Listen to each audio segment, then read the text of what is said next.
এখন থেকে আর শাপলা ফুল ফেলে দিব না। যদি শাপলা ফুল দিয়ে এত মজার একটা খাবার হয় তাহলে কেন ফেলে দিব? আজকে আপনাদের সাথে এই শাপলা ফুল দিয়ে মজার একটা রেসিপি শেয়ার করব। ফ্ল্যাশব্যাক। হ্যালো গাইস, আসসালামু আলাইকুম। কেমন আছেন সবাই? ইটস মি আখি।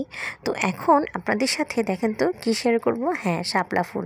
শাপলা ফুলগুলো আমি এইভাবে খুব সুন্দর করে পাপড়িগুলোকে ছাড়িয়ে নিয়েছি। তারপরে নিয়ে নিলাম কাঁচামরিচ কুচি, নিয়েছি আদা রসুন জিরা বাটা, আর এখানে নিয়েছি মসুর ডাল বাটা, আর এখানে নিয়েছি কি বলেন তো ধনিয়া পাতা কুচি, সেই সাথে মিহি মিহি করে আমি নিয়েছি পেঁয়াজ কুচি। তো এগুলো আপনারা আপনাদের পরিমাণ মতো দিয়ে নেবেন। আর এই তো শাপলা ফুলগুলো আমি এখানে কুচি কুচি করে কেটে নিয়েছি। খুব ভালো করে পানি দিয়ে কষলে ধুতে হবে।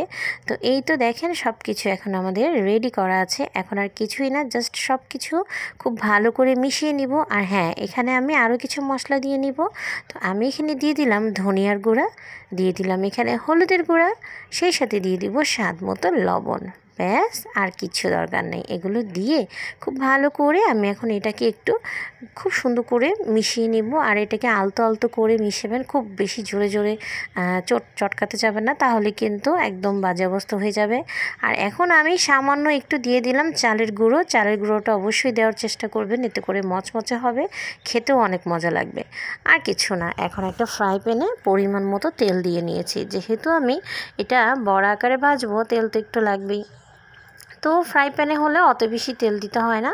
আমি আমার মতো করে তেল দিয়ে নিয়েছি। দিয়ে এখন আমি বড়াগুলোকে একটা একটা করে ছেড়ে দিচ্ছি। বাস, গরম তেলে এখন এই বড়াগুলোকে ভাজতে হবে। আরেকটা কাজ যেটা হলো, চুলাটা একদম লো করে ভাজবেন। এটা কিন্তু ফুলেও আপনারা হাই হিট দিয়ে ভাজবেন না, তাহলে কিন্তু হবে কি এটা খেতে ভালো লাগবে না, মানে ভেতরটা একদম কাঁচা থেকে যাবে, উপর থেকে কিন্তু লাল হয়ে যাবে, আর তেমন একটা ক্রিস্পিও হবে না। তো সেই ক্ষেত্রে এই জন্য চুলাটাকে খুব একটু সুন্দর করে কমিয়ে নেবেন।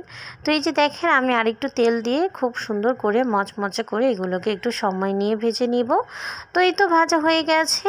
ভাজা হয়ে গেলে আর কি খাওয়ার পালা। চাইলে আপনারা এটা এমনি এমনিও খেতে পারেন, কিন্তু আমি এটাকে গরম ভাত দিয়েই খেয়েছি। তো এই যে দেখেন একটা লেবু, একটা কাঁচামরিচ নিয়ে নিয়েছি, আর সেই সাথে কি বলেন তো শাপলা ফুলের বড়া। তো কেমন লাগলো শাপলা ফুলের এই বড়া রেসিপিটা? খেতে যা হয়েছিল না, আপনারা কিন্তু অন্তত একবার হলেও বাসায় ট্রাই করে দেখবেন। এতদিন তো জানতাম যে শাপলা ফুলের কোনো রেসিপি আর নাই, মনে করতাম যে এটা আর কি ফেলেই দিতাম, কিন্তু না, এখন দেখলাম যে শাপলা ফুলের বড়াও নাকি খুব মজা করে খাওয়া যায়। তো আর কি আমিও সেইভাবে করে দেখে দেখে বানিয়ে ফেললাম। তো আশা করি আপনাদের ভালো লেগেছে। ভালো লেগে থাকলে লাইক কমেন্ট শেয়ার করবেন, সবাই আমার পাশে থাকবেন। আর হ্যাঁ, সবাই আমাকে সাপোর্ট করে এগিয়ে নিয়ে যাবেন। আসসালামু আলাইকুম, আল্লাহ হাফেজ।